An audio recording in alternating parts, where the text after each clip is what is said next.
Hello everyone. तो आज हम बात करने वाले हैं India's AI regulation and deep fake law 2026 के बारे में। ठीक है, तो क्या है इंडिया के कुछ एआई रेगुलेशंस या फिर डीप फेक लॉज 2026, या फिर इसमें इंडिया का क्या स्टैंड है, क्या लॉज है, वो सब हम कवर करेंगे। यानी कि क्या स्टूडेंट्स को पता होना चाहिए, या फिर आप एक क्रिएटर हैं या फिर एक as a citizen, what every student creator and citizen must know. So welcome to the tech learning with रजत। और जनरली जो इसमें हम बात करने वाले हैं वो एआई, साइबर सिक्योरिटी और गवर्नमेंट पॉलिसीज से रिलेटेड करेंगे। चलिए, तो without wasting any time let's get started. तो अगर हम बात करें, ठीक है, सबसे पहले ये टॉपिक क्यों ज़रूरी है, वाई दिस टॉपिक मैटर्स। तो रीज़न सिर्फ इतना है, ठीक है, जैसे अगर आप टाइटल मैंने बताया था क्या है, India's AI regulation and deepfake law 2026। तो AI is growing faster than laws. ठीक है, लॉज इतनी जल्दी नहीं बन पाते हैं, एआई उससे बहुत ज़्यादा स्पीड में ग्रो कर जाता है। ठीक है, और कर रहा है। तो उसी के साथ साथ क्या है कि क्या उसके इम्पैक्ट हैं। अगर हम इम्पैक्ट की बात करते हैं तो एआई के जो इम्पैक्ट है उसमें सबसे पहले लाइक एक पॉइंट आता है fake political videos spread online. For example, ये सारी चीज़ें फॉर एग्जांपल हैं कि जैसे बहुत सारी फेक पॉलिटिकल वीडियोस भी ऑनलाइन स्प्रेड हो सकती हैं, उनको फैब्रिकेट किया जा करके वो सर्कुलेट हो जाती हैं, उनको मैनिपुलेट करके भी सर्कुलेट किया जाता है, और उसका एंड रिजल्ट बहुत ही डिस्टर्बिंग या फिर एक डिस्ट्रैक्टिंग हो सकता है। उसके अलावा जैसे कि celebrity D fake scam increasing day by day.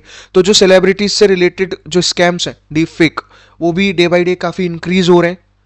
उसके साथ साथ AI generated miss information viral, बहुत सारी वायरल इन्फॉर्मेशन, जनरली वो मिस इन्फॉर्मेशन होती है एआई जनरेटेड, वो बहुत जल्दी वायरल होती रहती है। कोई ऑथेंटिक सोर्स नहीं है, कोई ऑथराइज्ड पर्सन नहीं है, कोई किसी भी टॉपिक के बारे में बोलता रहता है और एआई की हेल्प से कुछ भी उसमें एलेबोरेट करते रहते हैं। तो बहुत सारी मिस इन्फॉर्मेशन वायरल होती है। ऐसे एक पॉइंट है कि cyber fraud using voice and face cloning. Face cloning और वॉइस को यूज करके बहुत सारे different kind of cyber fraud भी हो रहे हैं। ठीक, किसी और का चेहरा यूज करके या फिर किसी और की आवाज़ यूज करके अलग अलग टेक्निक से बहुत सारे साइबर फ्रॉड्स भी हो रहे हैं। ठीक है, और जैसे यहाँ पे आप फोटो भी देख पा रहे होंगे, like deep fake and information warfare Indian elections 2024। तो अभी क्या है कि पूरा इन्फॉर्मेशन का वॉरफेयर है। जिस तरह की इन्फॉर्मेशन सर्कुलेट होती है वो पूरा एक परसेप्शन बनाती है अपने सिटीजन्स ऑफ द कंट्री के ऊपर। उसके अलावा लाइक अगर हम एक क्वेश्चन क्या आता है कि आर बी प्रोटेक्टेड लीगली इन 2026, कि एआई के जो इम्पैक्ट हैं वो तो हैं ही, डीप फेक से क्या इम्पैक्ट हो रहे हैं, क्या नुकसान है, क्या AI generated miss information viral हो रही है। उसके साथ साथ हमको ये भी जानने की ज़रूरत है कि इन कमिंग ईयर्स या फिर in 2026 are we really protected legally. Legally हम प्रोटेक्टेड हैं या नहीं है। इसका मतलब है कि क्या गवर्नमेंट की कुछ पॉलिसीज, कुछ रूल्स रेगुलेशंस, कुछ गाइडलाइंस हैं हमारी प्रिवेसी को रिस्पेक्ट करने के लिए, ऑथेंटिक सोर्सेस से रिलेटेड एंड एवरीथिंग। तो this is where India's AI regulation and deepfake law comes in. ठीक है, अगर हम बात करते हैं कि हम लीगली प्रोटेक्टेड हैं 2026 में या नहीं है, इसीलिए ये डीफेक लॉ मैटर करते हैं। अब बात करें हम कि एआई रेगुलेशन क्या होता है, व्हाट इज एआई रेगुलेशन। तो AI regulation means rules made by government to control AI development and use. ठीक है, यानी कि जो एआई का रैपिड डेवलपमेंट हो रहा है और एआई का जो यूज है उसके लिए एक गवर्निंग बॉडी होने की ज़रूरत पड़ती है, उसको मॉनिटर करने के लिए।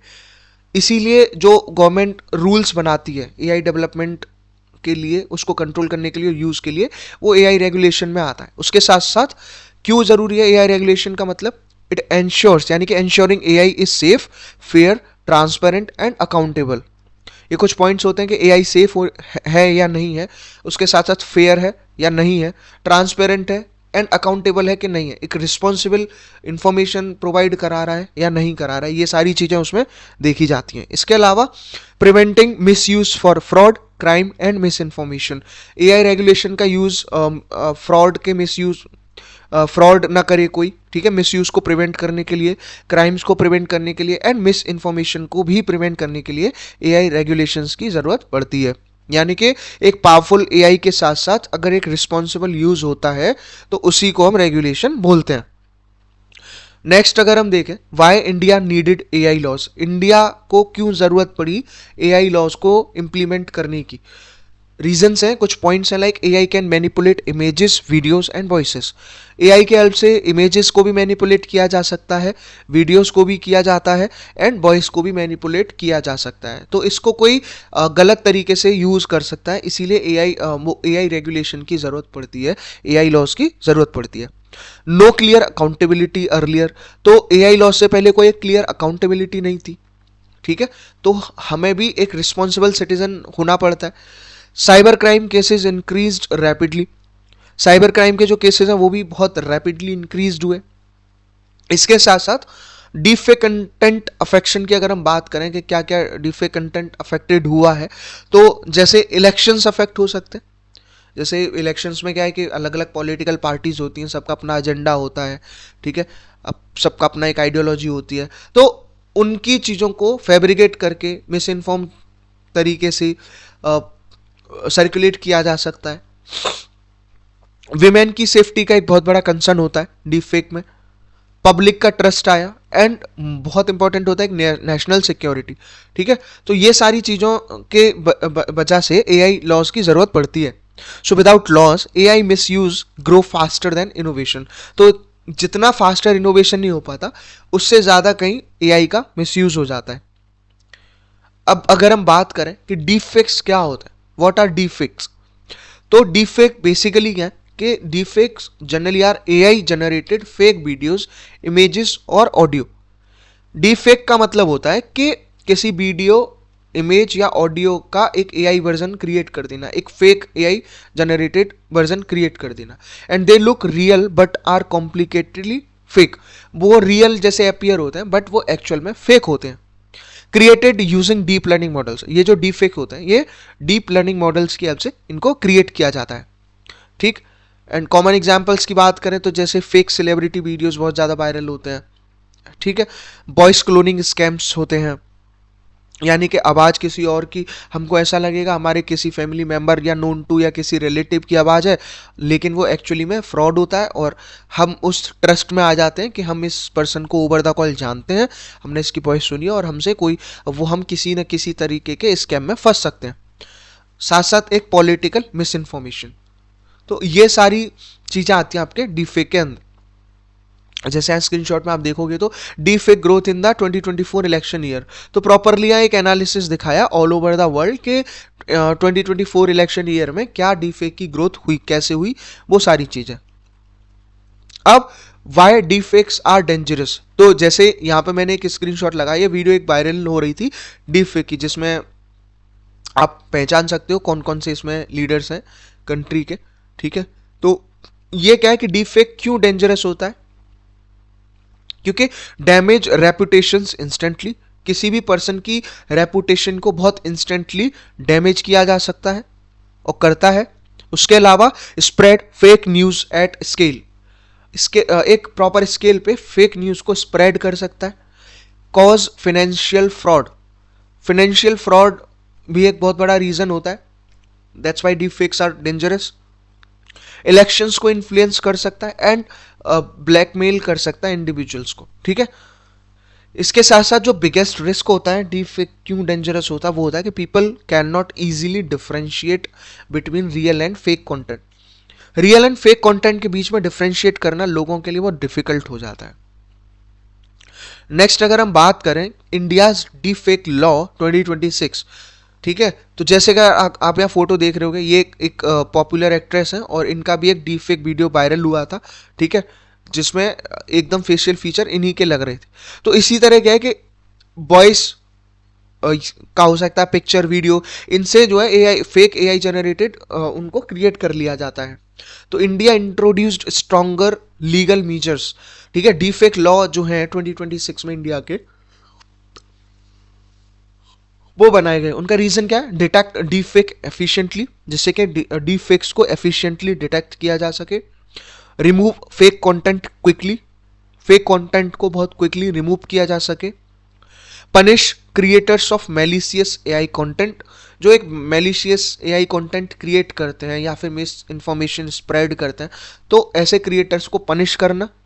And to protect citizens digital identity, और जो सिटीजन्स हैं देश के उनकी डिजिटल आइडेंटिटी को प्रोटेक्ट करना।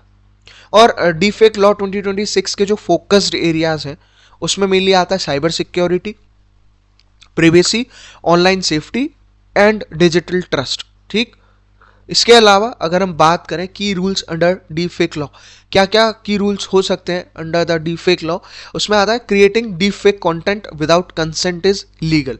ठीक है, बिना कंसेंट के अगर आप कोई डीफेक क्रिएट कर रहे हैं तो वो इलीगल होता है।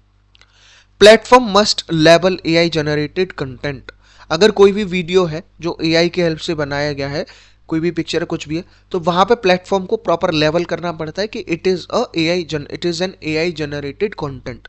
उसके साथ साथ social media must remove reported defects quickly, social media से डिफेक्ट्स को क्विकली रिमूव भी कर लेना। And strict penalties for misuse of AI, AI के मिसयूज के लिए स्ट्रिक्ट पेनल्टी भी होती है।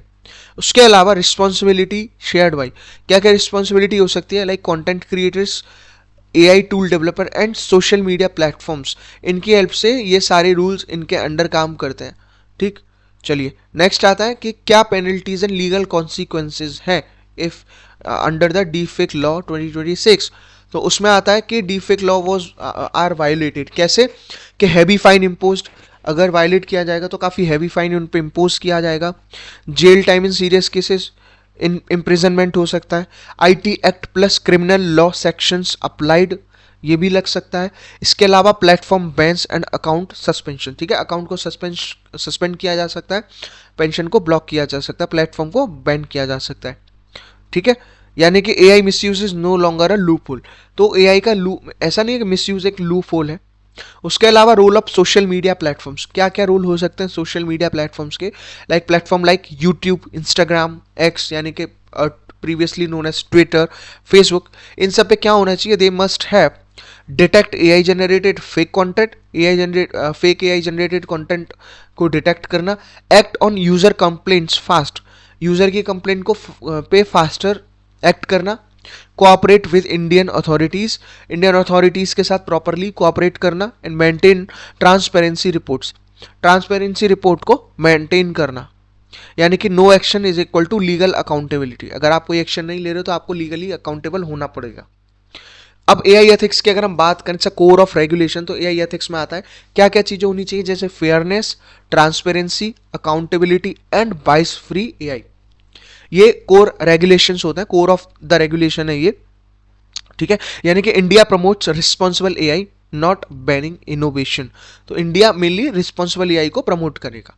अब अगर हम बात करें India's approach versus other countries, क्या डिफरेंस है इंडियन अप्रोच में या फिर किसी अदर कंट्री के अप्रोच में। इंडिया में अगर हम देखें तो बैलेंस्ड रेगुलेशन है आपके पास, इनोवेशन को एनकरेज करता है, protecting citizens, avoiding over restrictions, ये सारी चीज़ें हुई। इसके अलावा क्या नहीं कर सकता, लाइक यूरोप की अगर हम बात करें तो इट्स वेरी स्ट्रिक्ट रेगुलेशन। ठीक, तो इसके साथ साथ अगर आप इंडियन उसकी बात करें चाइना में तो इट्स स्टेट कंट्रोल्ड एआई, उसके साथ साथ जैसे अगर हम बात करते हैं इंडियन एम में तो ग्रोथ प्लस सेफ्टी टुगेदर, दोनों चीज़ें आपकी होनी चाहिए। अगर हम बात करें impact on student and professionals, तो स्टूडेंट्स की अगर हम बात करते हैं तो क्या इम्पैक्ट हो सकता है, need awareness for AI loss, AI loss के लिए आपको अवेयर होना पड़ेगा और ये वो अवेयरनेस प्रोवाइड भी कराता है। And ethical AI uses matures, फिर उसके अलावा डिजिटल रिस्पॉन्सिबिलिटी एसेंशियल्स। ठीक है, तो ये सारी चीज़ें हुई। और प्रोफेशनल्स के लिए क्या है कि कंप्लाइंस रिक्वायर्ड, ये पॉइंट हुआ। एआई ट्रांसपेरेंसी इंपॉर्टेंट, ये भी हुआ। And legal knowledge equal to skill, तो ज़रूरी नहीं आपको स्किल पहले से हो। तो इम्पैक्ट ऑन कंटेंट क्रिएटर्स, तो कंटेंट क्रिएटर्स में क्या इम्पैक्ट होता है, क्रिएटर्स के पास क्या होना चाहिए, like avoid AI misuse, AI का मिसयूज अवॉइड करना। Clearly disclose AI generated content, अगर कोई भी कंटेंट क्रिएटर कुछ एआई जनरेटेड वीडियो दिखाता है तो उनको वहाँ पे लेवल करना पड़ेगा, लाइक एआई जनरेटेड कंटेंट। उसके अलावा टेक कंसेंट सीरियसली, कोई भी कंसेंट है यानी कि कोई किसी को आर्ग्यू हो रहा है आपकी चैनल के साथ, तो आप वो उस कंसेंट को सीरियसली टेक केयर करेंगे। एंड फॉलो प्लेटफॉर्म पॉलिसीज, तो प्लेटफॉर्म पॉलिसीज की उनको फॉलो किया जाना है इसमें, यानी कि AI creativity is allowed, deception is not. ठीक है, तो ये आप टैग पढ़ सकते हो। अब साइबर सिक्योरिटी एजाइल की अगर हम बात करते हैं तो डीफेक लॉ स्ट्रेंथन, क्या क्या चीज़ें स्ट्रेंथन होती हैं? डिजिटल आइडेंटिटी प्रोटेक्शन मिलता है आपको, फ्रॉड प्रिवेंशन मिलता है, नेशनल साइबर डिफेंस मिलता है, एंड प्लेटफॉर्म ट्रस्ट। तो ये सारी चीज़ें हैं। तो ये हुआ टीसीएस, ठीक है, नेशनल साइबर डिफेंस और प्लेटफॉर्म ट्रस्ट, ये सारे काम हुए। इसके अलावा हम बात करें चैलेंजेस इन इम्प्लीमेंटेशन, रेगुलेशंस के लिए क्या मतलब उनको रेगुलेशन को इंप्लीमेंट करने के लिए क्या चैलेंजेस हैं? तो मेजर चैलेंजेस में आता है detecting advanced deepfake. Advanced deepfake को डिटेक्ट करना अभी भी डिफिकल्ट है। Faster spread than removal, remove इतनी जल्दी नहीं हो पाता, उससे जल्दी चीज़ें वायरल हो जाती हैं, उससे जल्दी फास्टरली स्प्रेड हो जाती हैं। अवेयरनेस अमंग सिटीजन्स, ठीक है, ये एक चैलेंज है। And technology evolving faster than laws, technology day by day change होती रहती है, so it is evolving faster than laws, यानी कि laws must keep updating continuously, इसीलिए लॉज का विद रिस्पेक्ट टू टाइम सही से अपडेट होना जरूरी है। What citizens should do, citizens को क्या करना चाहिए? Every citizen should verify content before sharing, आपको एज ए रिस्पॉन्सिबल सिटीजन कोई भी कंटेंट शेयर करने से पहले उसे वेरीफाई करना चाहिए। Report suspicious AI generated media, अगर कोई सस्पिशियस एआई जनरेटेड मीडिया तो उसको रिपोर्ट भी करना है। Protect personal images and voice, personal images and voice को प्रोटेक्ट करना है। इसके अलावा stay informed about digital laws, digital laws के बारे में अवेयरनेस होना बहुत जरूरी है, यानी कि awareness is the first defence. अब फ्यूचर की बात करें, the future of AI regulation in India, तो बाई 2030 इंडिया एम्स क्या क्या चीजें? स्ट्रॉन्ग एआई गवर्नेंस, फिर आता trusted digital ecosystem, ethical AI innovation and global AI leadership. तो कुछ चीजें हैं जो by the end of 2030 India should aim and even India is aiming. तो AI will grow but with responsibility, अगर responsibility है तो एआई बहुत अच्छे से ग्रो करेगा। तो की टेक अवेज क्या थे इसमें कि AI is a powerful but risky, AI जितना पावरफुल है उतना ही रिस्की है। डीफेक बहुत ही सीरियस थ्रेट है। इसके अलावा इंडिया ऑलरेडी एक लीगल एक्शन ले चुकी है, और ओवरऑल रिस्पॉन्सिबिलिटी की बात करें तो ethics plus awareness means safe AI. तो इसका मतलब क्या है कि AI is not dangerous, unregulated AI is. AI dangerous नहीं है, लेकिन अनरेगुलेटेड एआई जरूर डेंजरस है। So stay informed and stay responsible. तो आई होप आपको ये अवेयरनेस वीडियो अच्छी लगी होगी। अगर अच्छी लगी है तो इसको लाइक करिए, एंड आप चैनल पर नए हैं तो इसको शेयर करिए एंड सब्सक्राइब भी करिए। मिलते हैं आपसे नेक्स्ट वीडियो में, जब तक के लिए थैंक यू।